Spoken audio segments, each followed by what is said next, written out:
கொள்ளுங்கள். சபையினுடைய காரியத்திற்காக, எனக்காக, பிள்ளைகளுக்காக, சிஸ்டருக்காக நீங்கள் எல்லாரும் ஜெபித்து கொள்ளுங்கள். நிச்சயமாகவே முடிவு உண்டு, உன் நம்பிக்கை வீண் போகாது என்று சொல்லுகிறார். நிச்சயமாக நீங்கள் ஜெபிங்கள்.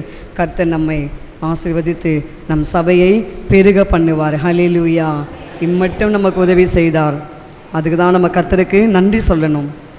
ஒவ்வொரு நாளும் நான் பேசின ஒவ்வொரு வார்த்தைகளும் அது எனக்கே இருக்கிறது. ஆனாலும் சோர்ந்து போகவில்லை. சோர்ந்து போனாலும் தேவன் நம்மை பலப்படுத்துகிற தேவனாக இருக்கிறார். ஹல்லேலூயா. தேவனே நான் உமதண்டையில் இன்னும் நெருங்கி சேர்வதே ஆவல் பூமியில் இன்னும் நெருங்கி சேர்வதே ஆவல் பூமியில் மாவலிய கோரமாக மாவலிய கோரமாக வன்சிலுவை மீதில் தொங்க மாவலிய கோரமாக வன்சிலுவை மீதில் தொங்க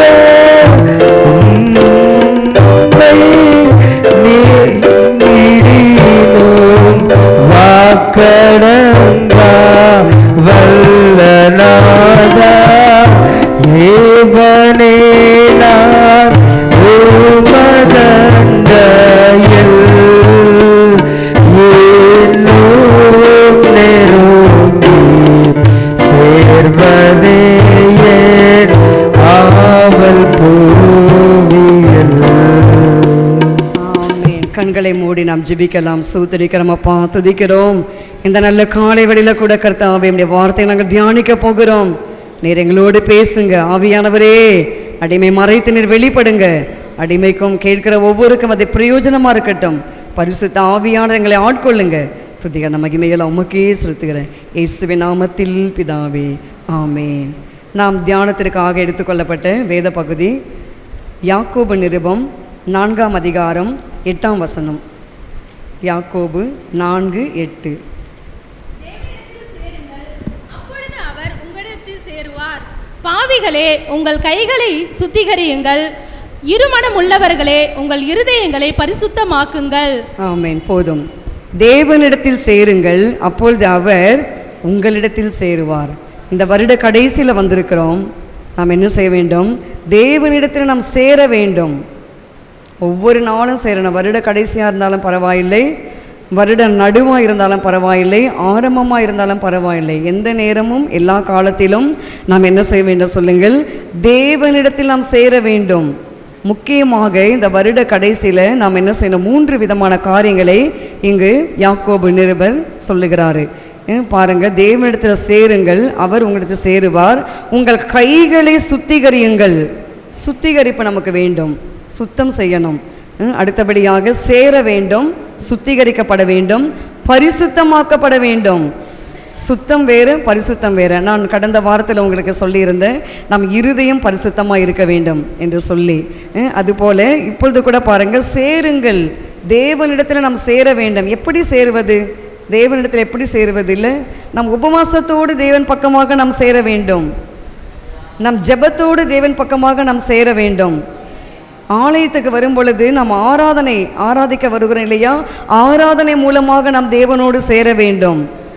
நம் ஜெபங்களுக்கு வரும் பொழுது தேவனோடு நம்ம என்ன செய்ய வேண்டுமா? சேர வேண்டும். அப்படி நாம் தேவனோடு சேரும் பொழுது என்ன நடக்குது? பாவங்களை விட்டு விலகி தங்கள் இருதயங்களை சுத்தப்படுத்தி, பாவம் நமக்கு நன்றாக தெரியும் இது பாவம் என்று சொல்லி. ஒரு பிள்ளைகளை நம்ம திட்டிவிட்டாலோ, பிள்ளைகளை அடித்து விட்டாலோ, அல்லது கொஞ்சம் அதிகமாக நம்ம கோபப்பட்டு விட்டாலோ அது பாவம் என்று சொல்லி நமக்கே நன்றாக தெரிகிறது. இன்றைக்கு காலையில் கூட அப்படி தான் நான் குட்டிமாவை நல்லா திட்டிட்டேன். மனசு ரொம்ப வேதனை ஆயிடுச்சு. உடனே கர்த்தர்கிட்ட மன்னிப்பு கேட்டேன். ஆசாரியர்களே, உங்கள் கைகளை சுத்திகரிங்க, நீங்கள் பரிசுத்தம் அடைங்க, இல்லைன்னா என்ன பண்ண முடியாது, ஆராதனைகள் நமக்கு ஒரு பீஸ்ஃபுல்லாக இருக்க முடியாது. பிள்ளைங்களாட்டும் சரி, யாராட்டும் சரி, இல்லை? அப்படி இருக்கும்போது நம்ம என்ன செய்ய வேண்டும்?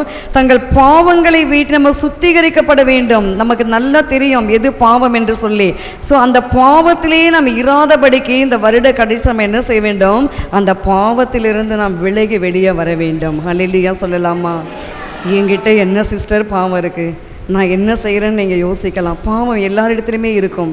கோபப்படுவது பாவம்தான், வேதம் வாசிக்காமல் இருப்பது பாவம்தான், மணிக்கணக்காக செல்ஃபோனை பார்க்குறதும் பாவம்தான். செல்ஃபோனை பார்க்கக்கூடாது, செல்ஃபோனை திட்டுவேன். செல்ஃபோனை பார்த்தீங்கன்னா சீரழிஞ்சிடுவீங்க அப்படின்னு. செல்ஃபோன் பார்க்கலாம், எதுக்கு பார்க்கலாம்? நல்லதுக்கு மாத்திரம் பார்க்கலாம். ஏதோ ஒரு ஆவிக்குரிய ஒரு செய்தி வருதா பாருங்கள். பிரதர் MD ஜெகன் ஒரு ஐயா இருக்கார், சூப்பர் பரிசுத்தவான். கர்த்தர் அவர் ரத்த கோட்டைக்குள்ளே மறைத்து கொள்ளட்டும். அவர் வேத பாடம் எடுப்பார், சில காரியங்களை சொல்லுவார், அருமையாக போதிப்பார். நீங்கள் அதை கேளுங்க, நான் அதை கேட்பேன். இப்படி நம்ம என்ன செய்யலாம்? நல்ல ஆவிக்குரிய பரிசுத்தவான்களுடைய வார்த்தைகளை கேட்கலாம், அது ஒன்றும் தவறு கிடையாது. பட் நம்ம வந்து செல்ஃபோன்லேயே அடிமையாக இருந்து அடுத்து என்ன வரும், அடுத்து என்ன வரும், அடுத்து என்ன, நம்ம குடும்பத்தையே விட்டுடுவோம். அடுத்துடைய நம்முடைய பொறுப்பையே மறந்துடுவோம். அடுத்து நம்முடைய காரியத்தையே மறந்துடுவோம். அது மிக மிக தவறு. அப்படி இருக்கக்கூடாது. அது ஒரு பாவம். அந்த பாவத்திலிருந்து தான் இயேசு ஆவியானவர் இந்த வருட கடைசியில் அந்த பாவங்களை விட்டு வெளியே வா, நீ எப்படி வர, அதான் சுத்திகரிப்பு. அப்போ நீங்கள் என்ன செய்யணும்? ஒவ்வொருவரும் நீங்கள் இந்த வருட கடைசியில் உபவாசம் போட்டு நீங்கள் ஜெபிக்க வேண்டும். கடந்த மாதமே நான் சொல்லியிருக்கேன். எத்தனை பேர் ஜெபிச்சிங்க தெரியாது. ஒரு பிரதர் கால் பண்ணி, அம்மா நான் ஜெபிக்கிறேன், நான் 5 நாள் உபவாசம், நான் 7 நாள் உபவாசம். அப்படிங்களா? பரவாயில்ல, கர்த்தர் உங்களுக்கு கிருபை தந்தால் நீங்கள் 5 நாள் உபவாசம் எடுங்கள், நீங்கள் 7 நாள் உபவாசம் எடுங்கள் அப்படின்னு சொல்லி அவருக்காக ஃபோன்லேயே ஜெபம் பண்ண. அதுக்கப்புறம் ஜெபிச்சு அவர் ஃபாஸ்டிங் முடிச்சுட்டு நேரடியாக வந்து என்கிட்ட ஜெபம் பண்ணிட்டு போனார். கர்த்தர் அந்த தம்பியை ஆசீர்வதிக்கட்டும். ஹல்லேலூயா சொல்லலாமா? எல்லாருமே என்கிட்ட வந்து ஜெபிங்க நான் சொல்கிறதுக்காக சொல்ல வரல. நீங்கள் உபவாசம் எடுத்து தேவனோடு சேருங்கள். நீங்கள் தேவனோடு சேரும்போது தான் நமக்கு என்ன கிடைக்கும் சொல்லுங்கள்? சுத்திகரிப்பு கிடைக்கும். இல்லைன்னா கிடைக்காது. இல்லைன்னா வந்து இஷ்டம் வந்தால் மாறி ஓட வேண்டியதான், எப்படி வேணாலும் பாட வேண்டியதான். எல்லாத்துக்குமே ஒரு வரைமுறை இருக்குது. எல்லாத்துக்குமே இப்போ வந்து பேங்க்கில் நீங்கள் வேலை செய்கிறீங்கன்னா மார்ச் மாதமே அதுக்குரிய கணக்குகளை எல்லாம் ஒப்புவிக்கணும். அப்படி தானே ஆடிட்டர்கிட்ட? இல்லை கரெக்டாக இல்லைங்க பிரதர், அப்படி தானே? மார்ச் மாதமே என்ன செய்யணும்? அதனுடைய கணக்குகளை எல்லாம் அந்த அதிகாரியிடத்தில் நம்ம எல்லாத்தையும் நம்ம கொடுத்துடணும். அது வந்து அதுக்கப்புறம் அடுத்த நெக்ஸ்ட்டு அந்த அகாடமிக்கு என்ன செய்வாங்க? அதுக்கு உண்டானத காரியங்களை அவங்க செய்வதற்கு அவங்களுக்கு தோதுமாக இருக்கும். அப்படி ஒரு உலகத்தாரே ஒரு வரைமுறை வைத்திருக்கும் பொழுது நம்முடைய இயேசு கிறிஸ்து அவர் பரிசுத்தமுள்ள தேவன், அவர் பாவத்தை பாராத சுத்த கண்ணன். அவர் நம்ம வந்து எப்படி எதிர்பார்க்கணும்ல? என் பிள்ளைங்க கெட்ட வார்த்தை பேசிட்டு, என் பிள்ளைங்க மந்திரவாதி வீட்டுக்கு போயிட்டு, என் பிள்ளைங்க வந்து அங்கே எங்கே வட்டிக்கு பணம் விட்டு வட்டிக்கு கொடுக்கறது வாங்கிறது, தேவையில்லாத வார்த்தைகளை பேசுது, அப்படியே வந்து சோத்திரம் சோத்திரம் ஆமேன் ஓ ரீ கரபா, அப்படியா? அதெல்லாம் செல்லாது. அதை கர்த்தர் கேன்சல் பண்ணிடுவார். அந்த ஜெபங்கள் ஏறெடுக்கப்படாது. துன்மார்க்குடைய பலி கர்த்தருக்கு எப்படி இருக்க சொல்லுங்க? சொல்ல மாட்டீங்களே, அருவருப்பானது. துன்மார்க்குடைய பலி எப்படி இருக்கு சொல்லுங்க? கட்சின்னு அருவருப்பாரு. அந்த பலி, அந்த சோத்திர பலி கர்த்தர் கேட்க மாட்டாரு. எப்படி? செம்மையானுடைய ஜெபமும் அவருக்கு பிரியம். அப்போ நீங்கள் செம்மையாக நீங்கள் நடந்துட்டு நீங்கள் ஜெபம் பண்ணி நீங்கள் சோத்திர பலி செலுத்திட்டு பாருங்கள், கர்த்தர் உங்கள் மேலே பிரியமாக இருப்பார். ஹல்லேலூயா சொல்லலாமா? அதுதான் தேவன் பக்கமாக நம்ம சேர்ந்து என்ன செய்ய வேண்டும்? சுத்திகரிக்கப்பட வேண்டும். தாவீது என்ற ஒரு தேவ மனிதர், அவர் தேவன் பக்கமாக சேர்ந்தார். 2 சாமுவேல் 12ஆம் அதிகாரம் 13ஆம் வசனத்தை நாம் வாசிக்கலாம். 2 சாமுவேல் 12:13.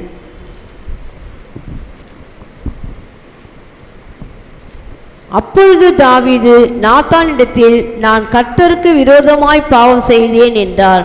நாத்தான் தாவீதை நோக்கி, நீ சாகாதபடிக்கு கர்த்தர் உன் பாவம் நீங்க செய்தார்.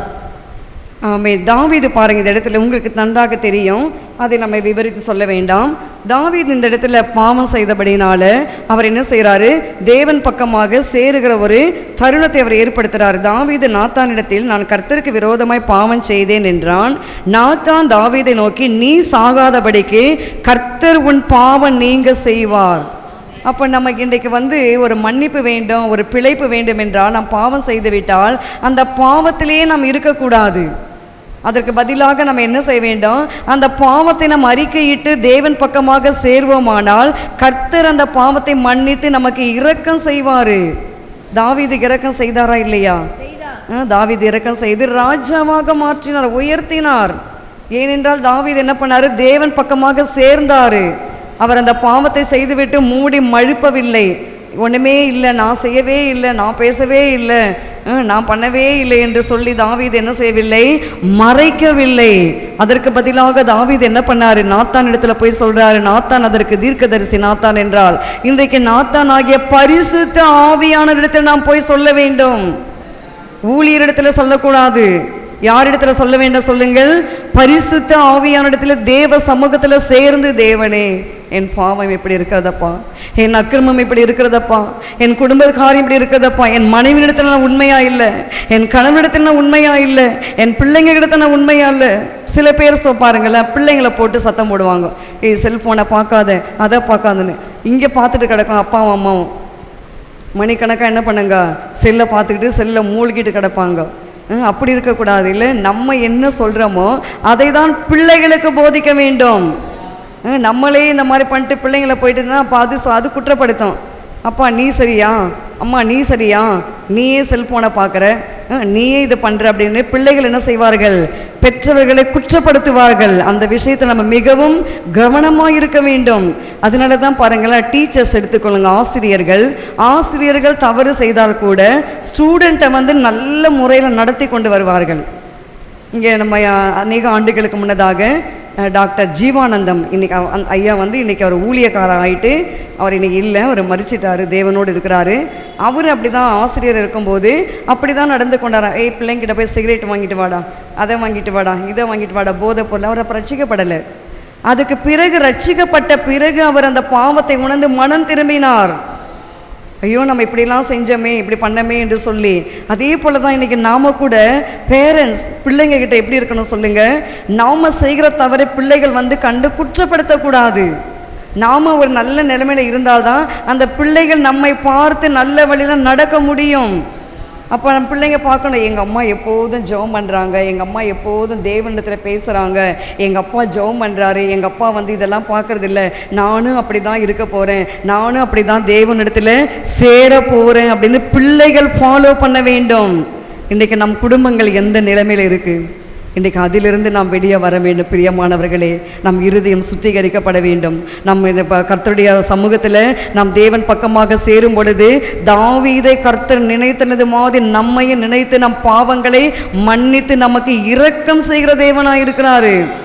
ஒவ்வொருவரும் அப்படிதான், நானும் அப்படிதான், நீங்களும் அப்படிதான், எல்லாருமே. எனக்கும் அந்த வார்த்தை தான், உங்களுக்கும் அந்த வார்த்தை தான். நானும் தேவனிடத்தில் சேர வேண்டும், நானும் என் பாவங்களை அறிக்கை பண்ண வேண்டும், நீங்களும் தேவனிடத்தில் சேர வேண்டும். நீங்களும் உங்கள் பாவங்களை என்ன செய்ய வேண்டும்? தேவனிடத்தில் சொல்லி அறிக்கை செய்ய வேண்டும். அறிக்கை செய்தால்தான் நமக்கு ஒரு நல்ல ஒரு வாழ்க்கை அமையும். இல்லை என்றால் நம் பழையபடி அந்த கடனிலேயே தான் நாம் இருக்க வேண்டும். நாம் சுத்திகரிக்கப்பட வேண்டும். நம்முடைய வாழ்க்கையில் ஒரு நல்ல ஒரு ஆசீர்வாதம் வேண்டுமானால் நாம் என்ன செய்ய வேண்டும் சொல்லுங்கள்? தேவன் பக்கமாக நாம் சேர வேண்டும். ஹல்லேலூயா சொல்லலாமா? ஆமென். ரூத்து வாசிக்கலாமா? அதே 2 சாமுவேல் 21:1 வாசிங்க. 21:1 2 சாமுவேல் 21ஆம் அதிகாரம் 1ஆம் வசனம். தாவீதின் நாட்களில் 3 வருஷம் ஓயாத பஞ்சம் உண்டாயிருந்தது. அப்பொழுது தாவீது கர்த்தருடைய சமூகத்தில் விசாரித்தார். கர்த்தர் கிபியோனியரை கொன்று போட்ட சவுலுக்காகவும் இரத்த பிரியரான இந்த அவன் வீட்டாருக்காகவும் இது உண்டாயிற்று என்றான். ஆமென். அதிலே தேசத்துக்காக அவர் ஜெபித்த போது அந்த வாதை நின்று போனது என்று சொல்லி வாசிக்கிறோம். சரி, இப்போ இருக்கட்டும். தாவீது நாட்களில் பாருங்கள், 3 வருஷம் ஓயாத பஞ்சம். அப்போ தாவீது என்ன பண்ணார்? என்னிடத்துல எத்தனை பேர் இருக்காங்க அப்படின்னு சொல்லி அவர் தேவனுக்கு பிரியமில்லாமல் ஆட்களை எண்ணி கணக்கிட ஆரம்பித்தார். அப்போ அது கூட தேவன் பார்வைக்கு ஒரு பாவமாக தெரிந்தது. அப்போ நீ பார்க்கல தாவீது, நீ என்ன பண்ணுற? உன் கூட இருக்கிற ஆட்களை தான் நீ பார்க்குற, உனக்கு அப்படி தான் ஜெயம் வரும், நீ பார்க்குறியா அப்படின்னு சொல்லி அந்த இடத்துல தாவீதுக்கு ஒரு பிரேக் போடுறாரு. பிரேக் போட்டு பாருங்கள் என்ன செய்யற? ஓயாத பஞ்சத்தை உண்டாக்குறாரு. இன்றைக்கி நம்ம கூட என்னால் முடியும், நான் ஜெபிச்சு எல்லாம் ஆகும், நான் இது பண்ண அப்படி ஆகும், என் குடும்பம் அப்படியாகும். இல்லை, இயேசு தான் நம்ம குடும்பத்தை நடத்த முடியும். என்ன சொல்கிறீங்க? ஆமேன்னு சொல்ல மாட்டேன்றீங்க? இயேசுவால தான் முடியும். நம்மளால ஒண்ணுமே முடியாது. நம்மளால ஜீரோ தான். நம்ம அப்படியே கர்த்தர் பக்கமாக நாங்க ஒப்பு கொடுக்கும் போது இயேசு நம் குடும்பத்தை நடத்துவாரு. ஹல்லேலூயா சொல்லலாமா? தாவீது இந்த விஷயத்துல தவறு செஞ்சிட்டாரு. தவறு செய்தபடினால பாருங்க, மீண்டும் தாவீது அந்த தவறுல இருந்து அவர் வெளியில வந்து அவர் என்ன பண்றாரு, தன்னுடைய தவறுக்காக தேசத்திற்காக அவர் வேண்டுதல் செய்கிறாரு, திரும்புறாரு, தேவன் பக்கமாக திரும்புறாரு. அந்த வசந்த வாசிங்க 24ஆம் அதிகாரம் கடைசி வசனம் 24, 25. 2 சாமுவேல் 24, 25. சர்வாங்க தகன பலிகளையும் சமாதான பலிகளையும் செலுத்தினான். அப்பொழுது கர்த்தர் தேசத்துக்காக செய்யப்பட்ட வேண்டுதலை கேட்டருளினார். இஸ்ரவேலின் மேலிருந்த அந்த வாதை நிறுத்தப்பட்டது. ஆமென். இஸ்ரவேலின் மேலிருந்த அந்த வாதை என்றால் அது பொல்லாத ஒரு வியாதி. அந்த வியாதியானது நிறுத்தப்பட்டது. இன்றைக்கு பிரியமான தேவஜனமே, நம் குடும்பத்தில் கூட ஏதோ ஒரு சோதனை, ஏதோ ஒரு வாதை, தீராத வியாதி, தீராத கஷ்டம், பண போராட்டம், பல சிக்கல்கள், பல காரியங்கள் எது இருந்தாலும் தேவன் பக்கமாக நாம் சேர வேண்டும். நாம் தேவன் பக்கமாக சேர்ந்து அவரிடத்தில் சொல்லும் பொழுது அவரே அந்த வாதையை நீக்கி போடுவார். தாவீது அப்படிதான் செய்தார். தேவன் பக்கமாக சேர்ந்தாரு, தேவனிடத்தில் பலி செலுத்தினாரு, அந்த வாதை நின்று போனது. ஹல்லேலூயா சொல்லலாமா? இன்றைக்கு இந்த வருட கடைசியில் வந்திருக்கிறீங்க, உபவாசத்தோடு தேவன் பக்கம் சேருங்க. நீங்கள் உபவாசத்தோடு சேரும் பொழுது உங்கள் குடும்பங்களில் இருக்கிற வாதை நிறுத்தப்படும். உங்கள் குடும்பங்களில் இருக்கிற கஷ்டங்கள் தீரும். உங்கள் குடும்பங்களில் இருக்கிற எல்லா கண்ணீர்கள் மறையும். உங்கள் துக்கங்கள் சந்தோஷமாக மாறும். ஹல்லேலூயா சொல்லலாமா? இந்த இடத்துல நகோமி என்றதான ஒரு அருமையான சகோதரி அவர்கள் தேவனிடத்தில் எப்படி சேர்ந்தார்கள் என்று நாம் பார்க்கிறோம். ரூத்தின் புஸ்தகம் 1ஆம் அதிகாரம் 6ஆம் வசனம். அவர்கள் தேவனை விட்டு அவர்கள் அந்நிய தேசத்துக்கு அங்கே கர்த்தர் இந்த இடத்துல இந்த பெத்தேலில் அவங்களுக்கு பெத்லெகேமில் பஞ்சம் உண்டாயிற்று. அதனால் அந்த பஞ்சத்தில் எப்படி நம்ம குடும்பத்தை நடத்துவது என்று சொல்லி அவர்கள் என்ன செய்தார்கள், அவர்கள் புறஜாதியான மோவாப் தேசத்துக்கு நேராக கடந்து போய்விட்டார்கள் குடும்பமாக. வாசிக்கலாம். ரூத்தின் புஸ்தகம் 1ஆம் அதிகாரம் 6ஆம் வசனம். கர்த்தர் தம்முடைய ஜனங்களை சந்தித்து அவர்களுக்கு ஆகாரம் அருளினார் என்று அவள் மோவாப் தேசத்திலே கேள்விப்பட்டு தன் மருமகளோட கூட மோவாப் தேசத்திலிருந்து திரும்பி வரும்படி எழுந்து அப்போ பாருங்க, நகோமி தேவ சித்தம் செய்யல. பெத்லெகேம் என்றால் அப்பத்தின் வீடு. என்ன சொல்றீங்க, அங்கே அப்பம் எல்லா விதமான ஆசீர்வாதமும் இருக்கும். அதனால தான் பாருங்க, இன்ன வரைக்கும் இஸ்ரேல் தேசத்தை ஒருத்தரும் தொட முடியாது. ஏன்னா இஸ்ரேல் தேசம் குட்டி தேசமாக இருந்தாலும் ஞானம் நிறைந்த தேசம். அவங்க கிட்ட இருக்கிற ஞானத்தை போல வேறு யாரிடத்துலையுமே இருக்க முடியாது. அப்படிப்பட்டதான இஸ்ரேலை யாருமே தொட முடியாது. இந்த அம்மா என்ன பண்ணுச்சு, இந்த அப்பத்தின் வீடாகிய இந்த பெத்லெகேமில் பஞ்சம் வந்த உடனே இது கண்ணு எங்கே போயிடுச்சு, மோவாப் பக்கமாக போயிடுச்சு. கர்த்தருக்கு அருவருப்பான தேசம் மோவாப். அப்போ அந்த கர்த்தருக்கு அருவருப்பான தேசத்தில் போய் தன்னுடைய கணவர் பிள்ளைகளையெல்லாம் கூட்டி கொண்டு போனது நிமித்தம் அங்கே நடந்த சம்பவம் நமக்கு அனைவருக்கும் தெரியும். கணவரையும் இழந்தார்கள், பிள்ளைகளையும் இழந்தார்கள், தனித்தவளாக மாறப்பட்டார்கள். நகோமி மாத்திரம் இப்போ தனிமையாக இருக்காங்க. அப்போ பாருங்கள், அந்த இடத்துல அந்த தனிமையாக விடப்பட்ட நேரத்தில் தான் கர்த்தர் தம்முடைய ஜனங்களை சந்தித்து, அப்போ கர்த்தர் தம்முடைய ஜனங்களை சந்திக்கிறார் என்று சொல்லி அந்த அம்மா கேள்விப்பட்டு தேவன் பக்கமாக சேர்ந்து வருகிறார்கள். அப்போ சேர்ந்து வரும் பொழுது மருமகளாகிய ரூத்து, நானும் உங்கள் கூட வந்துடுறேன் மாமி அப்படின்னு அந்த அம்மாவும் வராங்க. அதெல்லாம் ஒரு தேவனுடைய சித்தம் தான், ஒரு தேவனுடைய பெரிய அனாதி தீர்மானம், ஒரு திட்டம். ஏன் சொல்லுகிறேன் என்று சொல்லுங்கள், தாவீதின் வம்சத்தில் இயேசு கிறிஸ்து பிறக்க வேண்டும் என்று சொல்லப்பட்ட அந்த வாக்குத்தத்தங்கள் நிறைவேறுவதற்காக அந்த நகோமி என்ற அம்மா அந்த மோவாப் தேசத்துக்கு கடந்து போயிட்டு விதவையாக மாறினார்கள். அவர் தனித்தவளாக விடப்பட்டார்கள். அப்பொழுது தேவன் சந்திக்கிறார் என்று கேள்விப்பட்டு மீண்டுமாக தேவன் பக்கமாக திரும்பி வருகிறார்கள். இன்றைக்கு தேவஜனமே, நானும் நீங்களும் தேவன் பக்கமாக திரும்பலாமா? தேவன் பக்கமாக திரும்பும் பொழுது நகோமி வீட்டில் நடந்த சம்பவம் பாருங்கள். தாவீதின் வம்சத்தில் இயேசு கிறிஸ்து பிறப்பதற்கு ஒரு அருமையான ஒரு பாத்திரவான்களாக நகோமி குடும்பத்தை கர்த்தர் தெரிந்து கொண்டார். இன்றைக்கு தேவ சித்தம் உங்கள் வாழ்க்கையில் செய்ய தவறுவீர்களானால் நீங்கள் தேவன்கிட்ட கேளுங்க. தேவன் உங்களோடு பேசியிருந்தால், ஊழியத்துக்கு வா, ஊழியத்தை செய், சபையில் வந்து செய், இதை பண்ணு என்று சொல்லி தேவன் உங்களோடு பேசியிருப்பாரானால் நீங்கள் தேவன் பக்கமாக திரும்புங்கள். நகோமி அப்படி தான் திரும்பினார்கள். இன்றைக்கு நாமும் தேவன் பக்கமாக திரும்பும் பொழுது இழந்ததை எல்லாம் நான் பெற்றுக்கொள்ள முடியும். நகோமி பாருங்க, என்னை வந்து நகோமின்னு சொல்லாதீங்க, வீட்டில் போய் வாசித்து பாருங்க. நான் எப்படி இருக்கிறேன்? நான் மாறாலாம் இருக்கிறேன், நான் கசப்பாக இருக்கிறேன், என்னை ஏன் நகோமின்னு சொல்கிறீங்க? நகோமி என்றால் இனிமையானவள் என்று அர்த்தம், ஸ்வீட்.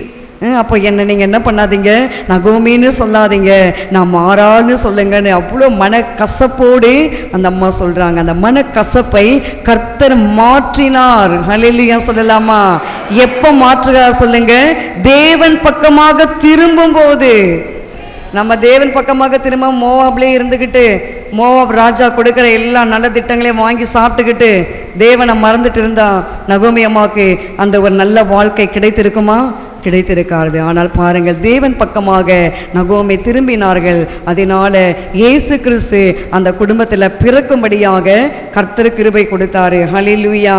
அடுத்தபடி பாருங்கள், மனம் திரும்ப வேண்டும். மத்தேயு சுவிசேஷம் 3ஆம் அதிகாரம் 2ஆம் வசனம்.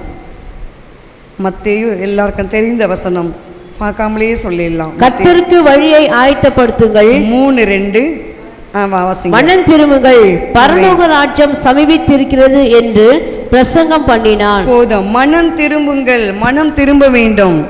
இன்றைக்கு நம் மனம் திரும்பணும். ரிப்பென்ட் யூ, மனம் திரும்புங்க, திரும்புவதற்கு கர்த்தர் ஒரு சான்ஸ் கொடுக்கிறாரு. பாவிகளேன்னு சொல்லி நம்ம என்ன செய்கிறோம்? போயிட்டு சுவிசேஷம் சொல்லும் போது அவங்கள போய் பாவிகளேன்றோம். அவங்களே பெட்டர், அவங்க பாவிகள் கிடையாது. பாவிகள் யார்? நம்ம தான் பாவிகள்.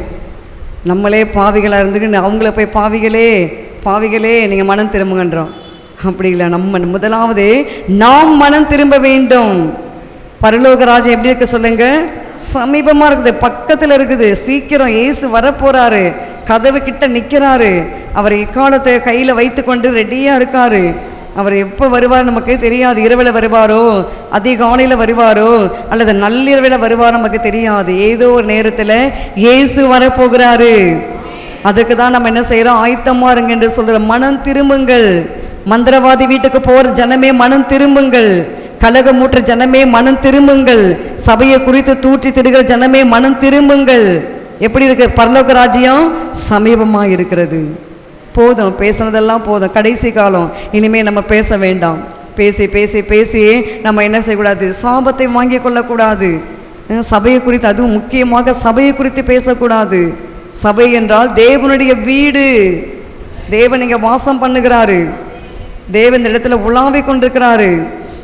தேவன் இங்கே அசைவாடி கொண்டிருக்கிறாரு. ஒரு பயம் இருக்க வேண்டும். மனம் திரும்ப வேண்டும். மனம் திரும்பினால் என்ன நடக்க சொல்லுங்கள்? பரலோக ராஜ்யம் சமீபமாக இருக்கிறது. அதை விட வேற என்னங்க நமக்கு வேணும்? நேற்று ஜஸ்டின் ஒரு சாட்சி சொன்னார். எனக்கு அதை பார்க்க கூட நேரம் இல்லை, அவர் சொன்னதை கூட நின்று கேட்க கூட நேரம் இல்லை. அதை நான் அப்படியே மைண்டில் ஓடிக்கிட்டே இருந்தது. ஒரு பாஸ்டர் பைபிள் மேலே ஏறி நின்று இயேசுவையே மறுதளிச்சிட்டாராம். ஆச்சரியமாக இருக்குது. அப்போ மதியானம் தான் போய் பார்க்கணும் அது என்ன ஏதுன்னு, தெரியாது நமக்கு. பாஸ்டர் எப்படி இருக்காரு? பைபிள் மேலேயே நின்று இயேசுவை மறுதளிச்சிருக்காரு. எப்படி இருக்குது பார்த்தீங்களா? அந்த கடைசி நாட்களில் விசுவாச துரோகம் முந்தி சபையில் நேரிடும். ஊழியர்களை தான் பிசாசை குறி வைப்பான். ஜான் ஜெபராஜன் ஒருத்தன் ஆடணும். அதை பார்த்து இன்னும் இது பல ஆவிக ஆடிச்சிங்க. இன்றைக்கி அது அட்ரஸ் இல்லாமல் போயிடுச்சு. அது எங்கே இருக்குதோ ஏது இருக்கோ தெரியல. இன்றைக்கி ஆவிக்குரிய திருச்சபையார் மிக மிக கவனமாக இருக்க வேண்டும். அவனை மாதிரி இளநீ மட்டை வெட்டினா மாதிரி தலையை சீவிக்கிறது. அவன் தான் அப்படி வெட்டிக்கினானா, இது நம்ம கிறிஸ்தவ ஜனம் என்ன பண்ணுதுங்க? அவனை மாதிரியே வெட்டிக்குதுங்க. இளநீ வெட்டுவாங்க பார்த்தீங்களா, அந்த மாதிரி தலை. என்ன இது? ஒரு ஆவிக்குரிய திருச்சபைக்கு வருகிற விசுவாசிகள் எப்படி இருக்க வேண்டும்? பரிசுத்தமாக இருக்க வேண்டும். கண்டபடி வரக்கூடாது. தேவன் சுத்தமாக பரிசுத்தம் உள்ளவர்.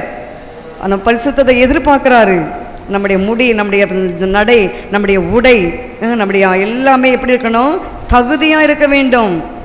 பெரியவங்களாக இருப்பாங்க, நெட் சுடிதார், கையில் நெட்டு துணியே இருக்காது, கேவலமாக இருக்கும். நானே என் பிள்ளைங்களுக்கு பாருங்கள், நெட்டு வச்சு கொடுத்தாலும் அதை எடுத்து போட்டு 1/2 மீட்டர் துணி வாங்கி கை வச்சு தச்சு கொடுங்கன்னு சொல்லுவேன். கிறிஸ்தவர்கள் எப்படி இருக்கணும் சொல்லுங்கள்? மாதிரியாக இருக்கணும். அவங்க போகிறாங்க பாருங்கள், கிறிஸ்தவங்க என்ன நல்லா இருக்காங்க பார்த்தீங்களா, எப்படி உடை போட்டிருக்காங்க பார்த்தீங்களா, நீட்டாக கட்டியிருக்காங்க பாரு, அப்படி தாங்க இருக்கணும். கிறிஸ்தவங்க என்ன பண்ணுது, ஜன்னல் கழுத்தை வச்சு போட்டுக்குது. கிறிஸ்தவனுக்கு என்ன பண்ணுது, இவ்வளோண்டு கேவலம். தேவன் அருவருப்பார். ஏன் பேசுன்னு தெரியாது. மனம் திரும்ப வேண்டும். நம்ம எல்லா விஷயத்துலையுமே மனம் திரும்பணும். நெயில் பாலிஷ் வச்சுக்கிறது, மருதாணி வச்சுக்கிறது, பூ வச்சுக்கிறது, கொலுசு போட்டுக்கிறது, இதெல்லாம் எங்கே இருக்குல்ல, தேவன் பக்கமாக. மனம் திரும்புங்கள், பரலோக ராஜ்யம் எப்படி இருக்குது சொல்லுங்கள், சமீபமாக இருக்கிறது. ரெட்டை வேஷம் போடக்கூடாது. சர்ச்சுக்கு ஒரு வேஷம், வெளியே ஒரு வேஷம். கர்த்தர் பார்க்குறாரு. அந்த ரெட்டை வேஷம் போடுகிறவர்களே கர்த்தர் பார்க்குறாரு. கர்த்தர் அதெல்லாம் பார்ப்பாரு. அவர் பரிசுத்தமுள்ள தேவன். அவருக்கு பரிசுத்தமாக இருக்கணும். அவர் பரிசுத்த அலங்காரத்துடன் என்னை தொழுது கொள்ளுங்கள் என்றாரு. அப்போ அலங்காரம் எந்த இதில் அலங்காரம்? கண்டபடி போயிட்டு பியூட்டி பார்லர் சில கிறிஸ்தவங்க போய் பாருங்களேன், கிறிஸ்மஸுக்கு பாருங்க, என்ன பண்ண எல்லாம் கண்ட சாயமெல்லாம் உதட்டில் இருக்கும். அதனால என்ன விளைவுன்னு தெரிய மாட்டேங்குது. கேன்சர் வியாதி வரும். லிப்ஸ்டிக் போடுறவங்களுக்கு என்ன வரும் சொல்லுங்க, கேன்சர் வருது. கெமிக்கல் கேட்டு பாருங்கள், மெடிக்கல் லைனில் இருக்கிறாங்க, கேட்டு பாருங்கள். என்னங்கம்மா கரெக்டாக உண்மையா தப்பாக சொல்கிறேன்னா?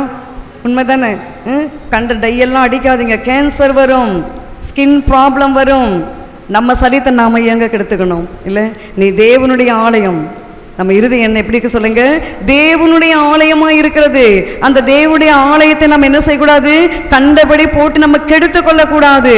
தேவன் வாசம் செய்கிற இருதயத்தில் தேவன் வாசம் செய்கிறாரு. ஹல்லேலூயா சொல்லலாமா? இன்றைக்கு தேவ ஜனமே, நாம் மனம் திரும்ப வேண்டும். நாம் மனம் திரும்பலாமா? வேதம் வாசிக்கலாமா? நாம் உபவாசிக்கலாமா? நாம் நற்கிரியை செய்யலாமா? உங்கள் வீடுகளில் உங்களுக்கு வீடு, சொந்த வீடு இருக்குமானால், உங்களுக்கு ஒரு சின்ன அறை இருக்குமானால், அல்லது ஒரு மொட்டை மாடி இருக்குமானால், அந்த இடத்துல உங்க தெருக்களில் இருக்கிற பிள்ளைகளை கூட்டி இயேசு கிறிஸ்துவுடைய வசனத்தை விதைத்து பாருங்கள். அதுதாங்க ஊழியம். ஊழியன்னா பெரிய சபை வைக்கணும், மைக்கை போட்டணும், ஆவுன்னு கத்தணும், டையை போட்டுக்கணும், கோட்டை போட்டுக்கணும், ஓங்கி ஓங்கி கத்தணும், அப்படி கிடையாது. அதெல்லாம் ஊழியம் இல்லை. என்ன சொல்றீங்க? உங்களுக்கு இருக்கப்பட்ட தாளந்துகளை உங்கள் வீட்டில் இடம், சொந்த வீடு வச்சுருந்தீங்கன்னா உங்கள் வீட்லேயே ஒரு ஓரமாக உங்கள் தெருக்கள் இருக்கிற 4 பிள்ளைகளை நீங்கள் கூட்டி வச்சு ஏசப்பாவுடைய வசனத்தை சொல்லுங்க. அதான் மனம் திரும்புங்க. போதும், நம்ம வீணான காரியங்களுக்கு நம்ம நேரத்தை செலவு செய்தது போதும். இனி வருகிற நாட்களில் நம்முடைய நேரத்தை என்ன செய்யலாம் சொல்லுங்கள், இயேசுக்காக நீங்க செலவு செய்யுங்கள். எத்தனை பேர் மனம் திரும்ப போறீங்க? ஊழியம் செய்கிறீங்களா? உங்கள் வீட்டில் ப்ரேயர் நடத்துகிறீங்களா? சகோதரிகளை கூட்டி வச்சு நீங்கள் ஜெபம் நடத்துகிறீங்களா? சபைக்கு சொல்லிட்டு செய்யுங்க. கர்த்தர் நிச்சயமாக உங்களை ஆசீர்வதிப்பார். நீங்கள் சொல்லுங்க, செவ்வாய்க்கிழமையா அல்லது புதன்கிழமையா அல்லது ஏதோ ஒரு நாளில் நீங்கள் என்ன செய்யுங்கள், உங்கள் வேலைகளெல்லாம் முடித்து விட்டு உங்கள் வீட்டில் ஒரு ஓரத்தில் உங்கள் வீட்டுக்கு பக்கத்தில் இருக்க சிஸ்டர்களை கூப்பிடுங்க. வீண் கதை பேசக்கூடாது. ஜெபத்துக்கு மாத்திரம்தான் நம்ம கூடணும். வீண் கதையெல்லாம் அவங்க வீட்டு மேட்ரையே நம்ம கேட்கக்கூடாது. உங்கள் வீட்டில் எப்படி மாமியார் எப்படி, அது எப்படி, மாமனார் எப்படி, சித்தப்பா எப்படி, அதெல்லாம் நம்ம கேட்கக்கூடாது. நம்ம கூடி வருவோமானால் என்ன செய்ய வேண்டும்? ஜெபிக்க வேண்டும். நம்ம ஜெபிப்பதற்கு நிறைய காரியங்கள் இருக்கிறது. நம் தேசத்திற்காக ஜெபிக்கணும், சபைக்காக ஜெபிக்கணும், குடும்பங்களுக்காக ஜெபிக்கணும், பிள்ளைகளுக்காக ஜெபிக்கணும். அப்படி நாம் மனம் திரும்பி நாம் கர்த்தருடைய வேலையை செய்யும் பொழுது பரலோக ராஜ்யம் சமீபமாக இருக்கிறது. அல்லேலூயா சொல்லலாமா? ஆமென். எத்தனை பேர் திரும்ப போறீங்க தெரியல. கர்த்தர் நமக்கு கிருபை கொடுப்பார். யோவேல் புஸ்தகம் 2ஆம் அதிகாரம் 12 14 வரைக்கும் வாசிக்கலாம். யோவேல் தீர்க்கதரிசன புஸ்தகம் 2ஆம் அதிகாரம் 12 14. ஆதலால் நீங்கள் இப்பொழுதே உபவாசத்தோடும் அழுகையோடும் புலம்பலோடும் உங்கள் முழு இருதயத்தோடும் என்னிடத்தில் திரும்புங்கள் என்று கர்த்தர் சொல்லுகிறார். நீங்கள் உங்கள் வஸ்திரங்களை அல்ல, உங்கள் இருதயங்களை கிழித்து உங்கள் தேவனாகிய கர்த்தரிடத்தில் திரும்புங்கள்.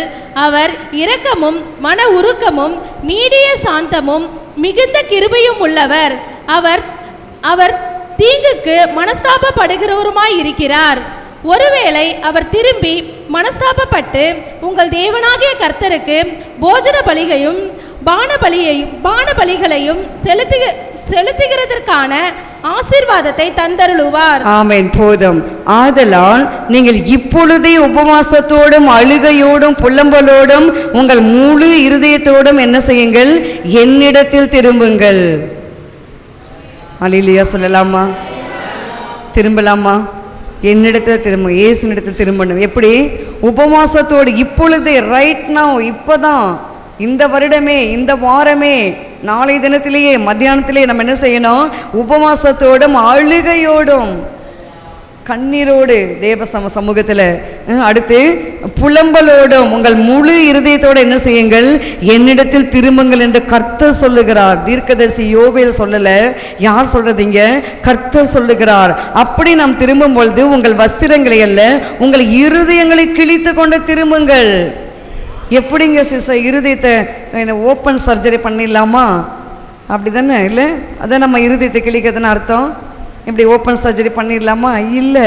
நம்ம இருதயத்தை கிழிக்க வேண்டுமானால் தேவனோடு நெருங்கி அழுகையோடு கண்ணீரோடு முழு மனதோடு நாம் திறந்து கொடுக்கணும். அழணும், கண்ணீரோடு கதறணும், நொறுங்கணும். நம்முடைய இருதயம் அப்படியே நொறுங்கணும். ஒரு காரியம் நம்முடைய குடும்பத்தை நடந்து விட்டால் அதை குறித்து நம்ம எப்படி நொறுங்குறோம் இல்லையா? அது போல தான் நம்முடைய இருதயம் என்ன செய்ய வேண்டும்? கிழிக்கப்பட வேண்டும். இருதயம் கிழித்து அடுத்து என்ன வாசிக்கிறோம்? கிழித்து உங்கள் தேவனாகிய கர்த்தரிடத்தில் திரும்புங்கள். அவர் அப்படி திரும்பும் போது நம்ம தேவன் எப்படிப்பட்டிருக்காரு? இரக்கமும் மன உருக்கமும் நீடிய சாந்தமும் மிகுந்த கிருபை உள்ளவராக இருக்கிறாரு. அப்படி நாம் திரும்பும் பொழுது தேவன் நம் குடும்பத்திற்கு சேமத்தை கொடுப்பாரு. ஹல்லேலூயா சொல்லலாமா? 2 நாளாகமம் புஸ்தகம் 7ஆம் அதிகாரம் 14ஆம் வசனத்தில் நாம் வாசிக்கிறோம்.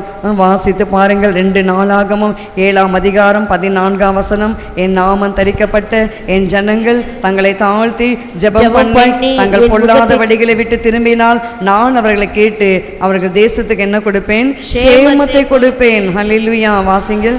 என் நாமம் தரிக்கப்பட்ட என் ஜனங்கள் தங்களை தாழ்த்தி ஜெபம் பண்ணி என் முகத்தை தேடி தங்கள் பொல்லாத வழிகளை விட்டு திரும்பினால் அப்பொழுது பரலோகத்தில் இருக்கிற நான் கேட்டு அவர்கள் பாவத்தை மன்னித்து அவர்கள் தேசத்துக்கு சேமத்தை கொடுப்பேன். ஆமென். தேசம் இன்றைக்கு சேமமா இருக்க வேண்டுமானால் நாம் என்ன செய்ய வேண்டும்? கர்த்தருடைய பிள்ளைகள், கர்த்தருடைய நாமம் தரிக்கப்பட்ட பிள்ளைகள் என்ன செய்ய வேண்டும்? தங்களை தாழ்த்தி ஜெபிக்க வேண்டும். சில பேர் தாழ்மையே கிடையாது. சில பேர் தேவ சமூகத்தோட தாழ்த்த மாட்டாங்க. தேவ சமூகத்தோட வளன்னு எதையாகிலும் மட்டும் பேசிகிட்டே இருப்பாங்க. இல்லை, தேவ சமூகத்தில் என்ன செய்யணும்? தாழ்த்தணும், முழுமையாக தாழ்த்தணும். தேவனே, நான் ஒன்றும் இல்லைப்பா, நான் சிறுக நீர் பெருக, என்னிடத்துல ஒன்றும் இல்லையா, இந்த ஏழை ஜெபத்தை கேளுங்கப்பா, கண்ணீரோடு வருகிறையா, நான் உபவாசத்தோடு வருகிறேன்ப்பா, என் தேசம் சேமமாக இருக்கட்டும், என் திருச்சபை சேமமாக இருக்கட்டும், இல்லை என் திருச்சபையில் இருக்கிற சிறையிருப்பு மாறட்டும், என் திருச்சபை ஆசீர்வதிக்கப்படட்டும், என் தேசம் ஆசீர்வதிக்கப்படட்டும், என் குடும்பம் ஆசீர்வதிக்கப்படட்டும், என் பிள்ளைகள் ஆசீர்வதிக்கப்படட்டும். ஹல்லேலூயா சொல்லலாமா? இப்படி நம்ம தாழ்த்தி ஜெபிக்கும் பொழுது தேவன் சேமத்தை கொடுப்பாரு. அதுதான் நாம் தேவன் பக்கமாக என்னது சேருகிற ஒரு அனுபவம். யாக்கோபு என்ற பக்தன் சேர்ந்தாரு, இரவெல்லாம் சேர்ந்து போராடி ஜெபிச்சாரு. ஜெபித்த மாத்திரத்தை யாக்கோபு பாருங்க, அவர் படுத்து உறங்குவதற்கு ஒரு கல் மாத்திரம்தான் இருந்துச்சு. கல், தலானி கூட கிடையாது, பாய் கூட கிடையாது, லைட்டு கூட கிடையாது, இருள். அதான் இருள் மூடுது அப்படியே அவரை. அந்த இருள் நேரத்தில் விஷ பூச்சிகள், பலவிதமான காரியங்கள், பலவிதமான அசுத்த ஆவிகள் ஏதேதோ அவரை டிஸ்டர்ப் பண்ணியிருக்கலாம் யாக்கோபு என்ற பக்தனை. அப்பொழுது கூட பாருங்கள், யாக்கோபு தேவனிடத்தில் சேர்ந்தாரு. அவர் தேவனிடத்தில் சேரும் பொழுது தான் அந்த தரிசனத்தை காண்றாரு. பரலோகத்துக்கும் பூமிக்கும் ஒரு ஏணி வைக்கப்பட்டிருக்கிறது. எவ்வளோ பெரிய ஏணி இல்லை? நம்ம கூட இங்கே லிமிட்டு தான், ஒரு அடி, ஒரு 30 அடி, 20 அடி, 10 அடின்னு. ஆனால் தேவன் பாருங்க, பரலோகத்திலிருந்து பூமி வரைக்கும் ஒரு ஏணி கர்த்தர் கொடுத்து அந்த ஏணியில தேவ தூதர்கள் ஏறுகிறதையும் இறங்குறதையும் தரிசனத்தில் பார்த்தாரு. இன்றைக்கு நாம் தேவன் பக்கமாக சேரும் பொழுது கர்த்தர் நமக்கு தரிசனம் கொடுப்பாரு. அடுத்த ஆண்டு எப்படி இருக்க போகுது, அடுத்த ஆண்டு என் குடும்பத்தை நான் எப்படி நடத்த போகிறேன், நான் என்ன படிக்கணும், நான் படிக்கும் போது நான் படித்த படிப்புக்கு எனக்கு வேலை கிடைக்குமா, வேலை கிடைக்காதா, எப்படி என்று சொல்லி தரிசனத்தை கர்த்தர் கொடுப்பாரு. ஹல்லேலூயா சொல்லலாமா? யாக்கோபு அப்படி தான் செஞ்சார். அவர் தேவன் பக்கம் சேர்ந்தார்.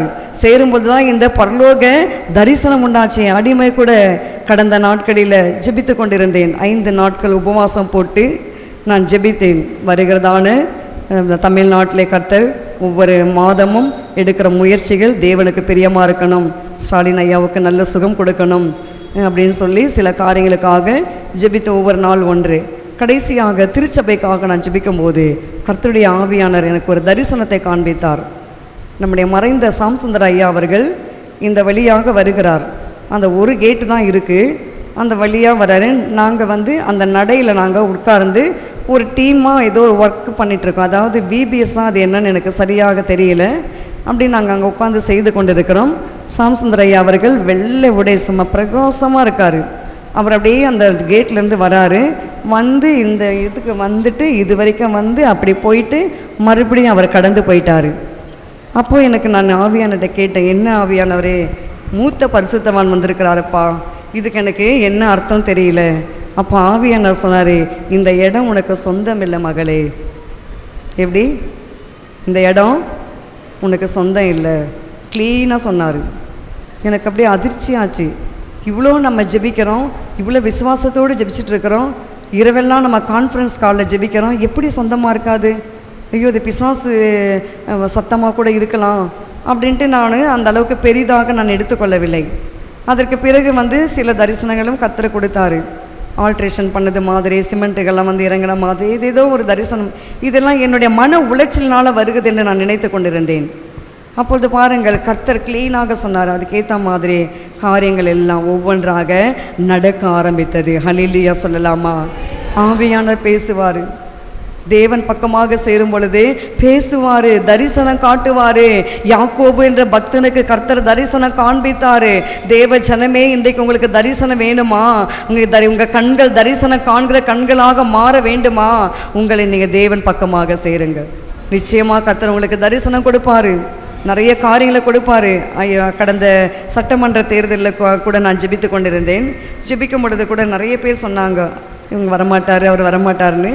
அதுக்கு பிறகு ஒரு நியூஸ் ஒன்று கேள்விப்பட்டேன். என்கிட்ட ஒருத்தங்க சொன்னாங்க, இந்த ஐயாவுடைய ஒய்ஃப் இந்த பெரம்பூர் பகுதியில் ஒரு மந்திரவாதி வீட்டுக்கு போயிட்டு 1 லட்ச ரூபா கொடுத்து வருவாரா இல்லையான்னு சொல்லி கேட்டாங்க. ஆனால் அவங்க சொல்லிட்டாங்களா, ஜென்மத்துக்கும் வர முடியாது. எப்படி? ஜென்மத்துக்கும் ஸ்டாலின் ஐயா முதலமைச்சராக வர முடியாது அப்படின்னு யார் சொன்னது? 1 லட்ச ரூபா வாங்கி ஃபீஸ் வாங்கின அந்த குறிமேடை அமைக்கிற சகோதரி சொல்லியிருக்காங்க. அப்போ நான் சொன்னேன், நான் ஆராதிக்கிற என் தேவன் ராஜாக்களை தள்ளி ராஜாக்களை ஏற்படுத்துவார். நிச்சயமாக ஒரு நல்ல ஆட்சி வரும், நிச்சயமாக நீங்கள் பாருங்கள் அது வரும் என்று சொல்லி அவங்கக்கிட்ட நான் சொல்லி அனுப்பினேன். கர்த்தர் கொடுத்தாரா இல்லையா? என்ன சொல்கிறீங்க? ஏதோ ஒரு ஆட்சி கொடுத்தார் இல்லையா? கிறிஸ்தவர்கள் கொஞ்சம் மூச்சாவது விடுறோம், கிறிஸ்தவர்கள் கொஞ்சம் நம்ம நல்லவாது இருக்கிறோம். அதுக்காகிலும் தேவன் என்ன பண்ணாரு? ஒரு நல்ல ஆட்சியை கர்த்தர் கொடுத்தாரு. ஹல்லேலூயா சொல்லலாமா? ஏன் சொல்லுகிறதா? என் நாமம் தரிக்கப்பட்ட என் ஜனங்கள் தங்களை தாழ்த்தி ஜெபிக்கும் பொழுது எனக்கு என்ன, நான் திருச்சபைக்காக நான் ஜெபிக்கலாம், என் சபைக்கு ஆத்துமா கொடுங்க, என் சபையை நீங்கள் பெரிதாக்குங்க, என் சபைக்கு எதை போடுங்க, நம்ம ஜெபிக்கலாம் இல்லையா? மற்றவர்களுக்காக தேசம் ஆசீர்வதிக்கப்பட வேண்டும். நாம் தேசம் ஆசீர்வதிக்கப்பட தேச தலைவர்களுக்காக நாம் ஜெபிக்கும் பொழுது நம்மை கர்த்தர் காப்பாற்றுவார். தாவீது அதுதான் செஞ்சார். பஞ்சம் விட்டது. அந்த பஞ்சத்து நிமித்தம் என்ன பண்ணார்? தேசத்துக்காக ஜெபித்தார், தாழ்த்தினார், தேவன் பக்கமாக சேர்ந்தார். அப்பொழுது தேவன் என்ன செய்தார்? தேசத்துக்கு ஒரு சேமத்தை கொடுத்தார். ஹல்லேலூயா சொல்லலாமா? ஆமென். இப்படி நம்ம ஒவ்வொன்றாக சொல்லிக்கொண்டே போகலாம். ஏசாயா 57:15 வாசிங்கள். ஏசாயா தீர்க்கதரிசி புஸ்தகம் 57ஆம் அதிகாரம் 15ஆம் வசனம்.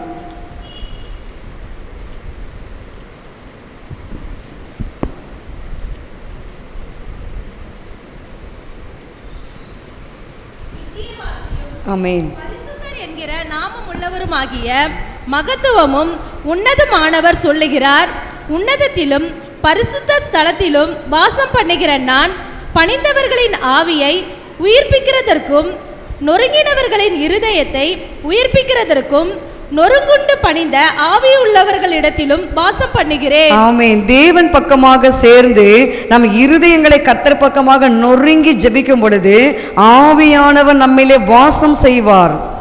எத்தனை பேர் விசுவாசிக்கிறீங்க? ஆவியான நம்மோடு கூட இருக்கணும். நம்ம கிட்ட எது இருக்கோ இல்லையோ, யார் இருக்கணும் சொல்லுங்க? ஆவியானவர் இருக்கணும். ஆவியானவர் இருக்கும்போது நம்முடைய காரியங்களை எல்லாம் அவர் செய்வார். நம்ம போய் யார்கிட்ட ஒன்றும் சொல்ல தேவையில்லை.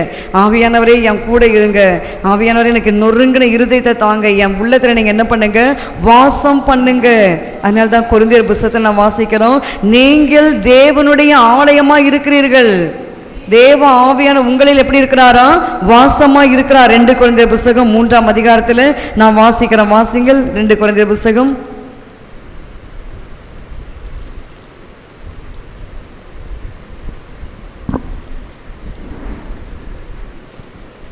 1 கொரிந்தியர் புஸ்தகமும் பாருங்க, சீக்கிரம் எடுங்க. 1 கொரிந்தியர் 3ஆம் அதிகாரம் 16ஆம் வசனம்.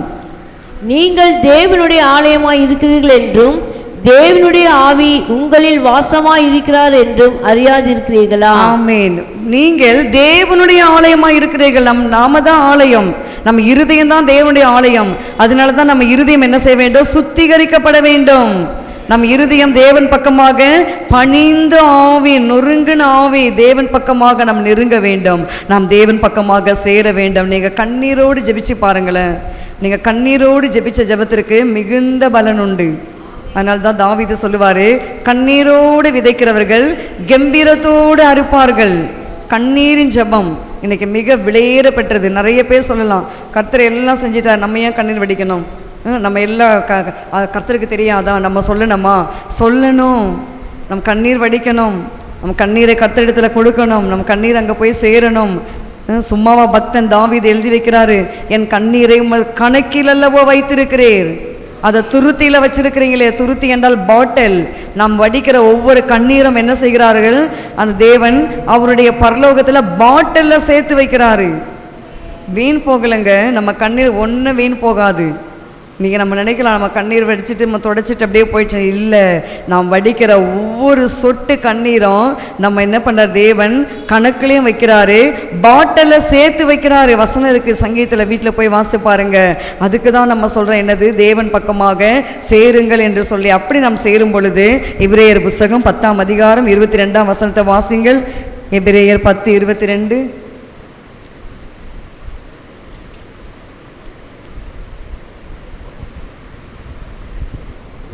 துர்மன சாட்சி, நீங்க தெளிக்கப்பட்ட இருதயம் உள்ளவர்களாயும் சுத்த ஜலத்தால் கழுவப்பட்ட சரீரம் உள்ளவர்களாயும் உண்மையுள்ள இருதயத்தோடும் விசுவாசத்தின் பூர்ண நிச்சயத்தோடும் சேர்க்கடவோம். ஆமென். உண்மையான விசுவாசத்தோடும் வாசிங்க.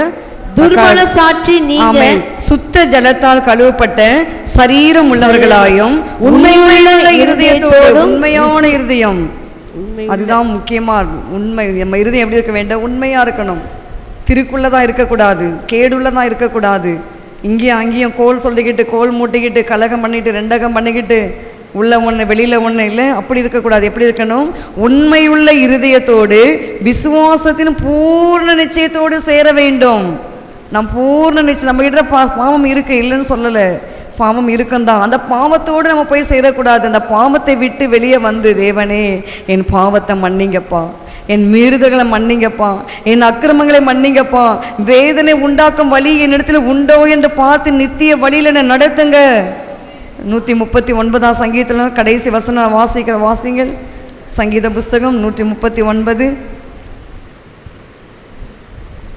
கடைசி வசனம். வேதனை உண்டாக்கும் வழி என்னிடத்தில் உண்டோ என்று பார்த்து நித்திய வழியிலே என்னை நடத்தும். ஆமீன். வேதனை உண்டாக்கும் வழி என்கிட்ட என்னப்பா வேதனை உண்டாது, கோபம், எரிச்சல், பொறாமை, களவு, இல்லை இச்சை, பலவிதமான காரியங்கள். இப்போ வேதனை உண்டாக்குற காரியம் என்னிடத்துல உண்டோ என்று பார்த்து நித்திய வழியில் என்ன நடத்துங்கப்பா, என்னை பரிசுத்தமான வழியில் நடத்துங்கப்பா. தேவனே என்னை 6:23 என் இருதயத்தை அறிந்து கொள்ளும், என்னை சோதித்து என் சிந்தனைகளை அறிந்து கொள்ளும். நான் என்ன யோசிக்கிறேன், நான் என்ன சிந்திக்கிறேன்றதை நீர் அறிந்து கொள்ளும். இப்படிதான் நம்ம ஜெபிக்க வேண்டும். பிரியமான தேவ ஜனமே, ஒவ்வொரு நாளும் நீங்கள் இருக்கிற இந்த நாட்களில் 22, நமக்கு இன்னும் எத்தனை நாட்கள் இருக்குது சொல்லுங்கள்? 8 நாள் இருக்கா, 7 நாள் இருக்குது. இந்த 7 நாளில் நீங்கள் தேவன் பக்கமாக சேர வேண்டும். பிரதர்ஸ் தேவ பக்கமாக சேரணும், சிஸ்டர்ஸ் தேவ பக்கமாய் சேரணும், கர்த்தருடைய சமூகத்தில் உட்காரணும், ஜெபிக்கணும், வேதம் வாசிக்கணும். நான் கூட ஒரு பொருத்தனை பண்ணேன். நியூ இயரில் ஒவ்வொரு நாளும் ஒரு ஆத்துமாவுக்கு சுவிசேஷத்தை அறிவிக்கணும்னு. கர்த்தர் எதுவும் எப்படியானாலும் என்னை பார்க்க வரவங்க ஹிந்துஸாக இருந்தால் அவங்களுக்கு சுவிசேஷத்தை சொல்லிவிடுவேன். மரண வீட்டில் கூட சொல்லிவிடுவேன் நான். ஏன்னா நம்ம அதுக்கு தான் நம்ம அழைக்கப்பட்டிருக்கிறோம். அப்படியாக ஒவ்வொரு நாளும் ஒவ்வொருத்துக்கு சுவிசேஷங்களை அறிவிக்க வேண்டும், ஊழியம் செய்ய வேண்டும், வேதத்தை முழுமையாக வாசிக்க வேண்டும். எத்தனை பேர் வேதத்தை முழுமையாக வாசித்துருக்கீங்க? சில பேர் இங்கே தொடுவாங்க, அப்புறம் அதை விட்டுருவாங்க, அப்புறம் இங்கே வருவாங்க. அப்புறம் அப்படி இல்லை, முழுமையாக அது என்ன சொல்கிறது, ப்ராப்பராக அதை வாசிக்கணும். ஆதியாகமம் ஆரம்பித்தா வெளிப்படுத்தலை வரைக்கும் நம்ம என்ன செய்யணும், வாசித்து முடிக்கணும். அப்படி நம்ம இருக்கா நம்ம வாழ்க்கையில்? தேவன் பக்கமாக சேருகிறீங்களா? வேதம் வாசிக்கிறீங்களா? ஆரம்ப நாட்களில் ரட்சிக்கப்பட்ட ஆரம்பத்தில் வேதம் வாசிக்கணும் ரொம்ப எனக்கு பிரியம். வேதத்தை கையிலே நான் கீழே வைக்க மாட்டேன், முக்காடு போட்டுட்டு தான் நான் வேதம் வாசிப்பேன். எல்லாரும் கிண்டல் பண்ணுவாங்க. எனக்கு முன்னாடி இருந்த மிஷினரி சிஸ்டருங்கெல்லாம், இந்த அக்கா பாரு இப்போ தான் வந்தாங்க, பைபிளை கீழே வைக்க முக்காடு போட்டுனே வாசிக்குது, முட்டி போட்டுனே வாசிக்குது பாருன்னு. நீங்கள் ஏதாவது சொல்லிட்டு போங்கன்னு. ஏன்னா எனக்கு தேவனை நான் தெரிந்து கொண்டதுனால எனக்கு தேவன் மீது அவ்வளவு அதிகமான ஆசை. வாலிப வயதில் மிகவும் தேவனை நேசிப்பேன், ரொம்ப உபவாசம் எடுப்பேன், நிறைய வேலை இருக்கும். ராஜாத்தி சிஸ்டருக்கு தெரியும் நான் எப்படி இருப்பேன்னு. அவங்க ஞானஸ்தானம் எடுக்கும் போதெல்லாம் ராஜாத்தி சிஸ்டர் ஃபேமிலி நான் அவங்களுக்கு காஃபியெல்லாம் எடுத்துமே கொடுக்கும்போது எப்படி இருப்பேன் தெரியுமா? ஃபோட்டோஸில் நீங்கள் பார்த்துருக்கலாம் சில பேர். சிஸ்டர் தெரியும், மேரி சிஸ்டருக்கு தெரியும் நான் எப்படி இருப்பேன்னு. ரொம்ப டிபி வியாதி பிடிச்ச மாதிரி இருப்பேன். எனக்கே சில நேரத்தில் சந்தேகமாக இருக்கும், ஒருவேளை நமக்கு டிபி தான் இருக்குமோ தெரியல. அப்படியும் ஆண்டி வந்து டிபி வியாதி இருக்குமான்னு சொல்லி கூட என்னை ஹாஸ்பிட்டலுக்கு கொண்டு போயிட்டு செக்கப்லாம் பண்ணாங்க. அப்படி இருப்பேன். ஆனால் நல்லா வேலை செய்வேன், நல்லா உபவாசம் எடுப்பேன், தேவனோடு இருப்பேன், அதிகமான நேரம் தேவனுக்கு செலவு செய்வேன். எனக்கு தேவன்னா ரொம்ப இஷ்டம். ஏன்னா நான் வந்து இவ்வளோ நம்ம லேட்டாக கற்று நம்ம தெரிஞ்சுக்கிட்டோமே, இன்னும் அதிகமாக தெரிஞ்சுக்கணும், இன்னும் அதிகமாக தெரிஞ்சுக்கணும்னு ரொம்ப நான் வாஞ்சையாக இருப்பேன். அப்படி இருக்கும்போது பாருங்கள், அப்போ நான் ஒரு முறை நான் தேவன்கிட்ட கேட்டேன், ஒரு வருடத்துக்கு இந்த பைபிளை முழுசமாக வாசிக்கணும், அல்லது 2 முறை வாசிக்கணும், அல்லது 3 முறை வாசிக்கணும், எப்படி வாசிக்கிறது அப்படின்னு சொல்லி நான் யோசிக்கும் போது ஒரு நினைவு, எனக்கே ஒரு யோசனை வந்தது. இப்போ வந்து 23ஆம் சங்கீதம்னு வச்சுக்கோங்களேன். கர்த்தர் என் மேய்ப்பராக இருக்கிறார், நான் தாழ்ச்சியை. உங்கள் விசுவாசத்துக்காக நான் சொல்கிறேன், உங்கள் பக்திக்காக சொல்கிறேன், நான் பெருமைக்காக சொல்ல, கர்த்தர் என்னை மன்னிக்கட்டும். கர்த்தர் என் மேய்ப்பராக இருக்கிறார், நான் தாழ்ச்சி அடையேன் அப்படின்ற ஒரு வசனத்தை 3 முறை வாசிப்பேன். அப்புறம் வந்து 4 முறை வாசிப்பேன். ஒரு அதிகாரத்தையே அப்படியே 4 முறை வாசிக்கும் போது என்ன ஆகும், நம்ம வேதத்தை ஒரு வருடத்துக்கு 4 முறை வாசிச்சிட்டோம், அல்லது 3 முறை வாசிச்சுட்டு என்னுடைய கணக்காக இருந்தது. அப்படித்தான் நான் வேதம் வாசிக்க நான் மிகவும் ஆசைப்படேன். எத்தனை பைபிள் தெரியுமா? பழசாக இருக்கும். என் பைபிளை நிறைய வச்சுருக்கேன், பழசான பைபிள். மார்க் பண்ணி எல்லாம் பண்ணி எடுத்து பெரட்டி என் வேதமெல்லாம் பயங்கர அழுக்காக இருக்கும். ஆனாலும் ரெக்கார்டுக்காக நான் எடுத்து வச்சுருக்கிறேன். ஹல்லேலூயா சொல்லலாமா? நீங்களும் அப்படி தான் தேவ ஜனமே. என் ஜனங்கள் கூட அப்படி இருக்கணும்னு தான் நான் ஆசைப்படுறேன். வேதம் நல்லா வாசிங்க, நிறைய வாசிங்க, மனப்பாடம் செய்யுங்க. வேதம் தாங்க நமக்கு ஒரு சொத்து. இந்த உலகம் எல்லாம் பூமியும் அதில் உள்ள இச்சை எல்லாம் ஒளிந்து போயிடும். எது இருக்கும் சொல்லுங்கள்? வேதம் மாத்திரம்தான் இருக்கும். நீங்கள் இந்த நாட்களில், கடைசி நாட்களில் தேவன் பக்கமாக சேருங்க. நீங்கள் வேதம் வாசிங்க, உபவாசம் எடுங்க, நற்கிரியை செய்யுங்க, நல்ல காரியத்தை பேசுங்க, தீயதெல்லாம் விட்டுடுங்க, கெட்ட வார்த்தைகளை பேசாதீங்க, கெட்ட காரியங்களுக்கு துணை போகாதீங்க, கர்த்தர் பக்கமாக நெருங்கிருங்க. தேவன் நிச்சயமாக யாக்கோபை ஆசீர்வதித்தது மாதிரி நம்மையும் கர்த்தர் ஆசீர்வதிப்பார். ஹல்லேலூயா சொல்லலாமா? ஆமேன். கர்த்தர் தாமே இந்த வார்த்தைகள் நமக்கு ஆசீர்வதிப்பாராக. ஆமேன். யாக்கோபை போல் போகும் பாதையில் பொழுது பட்டு ராவில் இருள் வந்து மூடிட துக்கத்தால் நான் கல்லில் சாய்ந்து தூங்கினாலும் என் கடாவில் சேவே வாக்கடங்கா நல்ல நாதா தேவனேடா உமதந்தையில் என்னும் நெருங்கி சேர்வதே ஆவல் போயே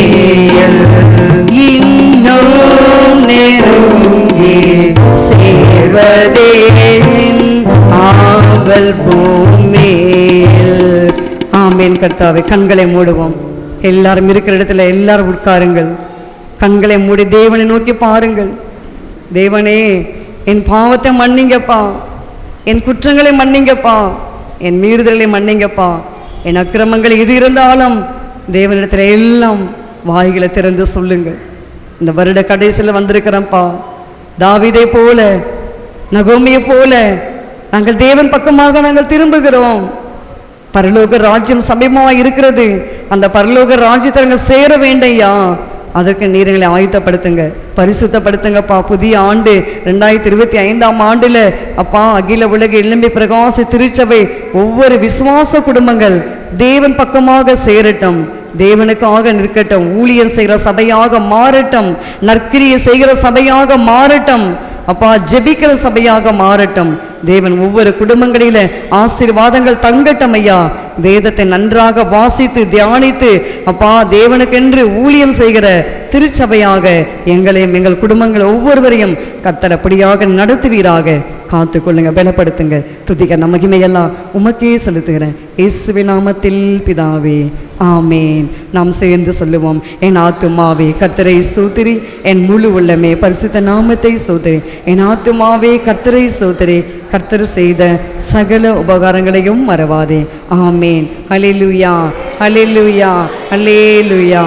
ஆமேன். Praise the Lord. God bless you. இயேசு சீக்கிரம் வர போறார். Amen. Praise the Lord. Praise. இன்னும் நமக்கு 2 தலைப்பு இருக்கு. பரிசுத்தம், சுத்திகரிப்பு. கர்த்தர் நமக்கு கிருபை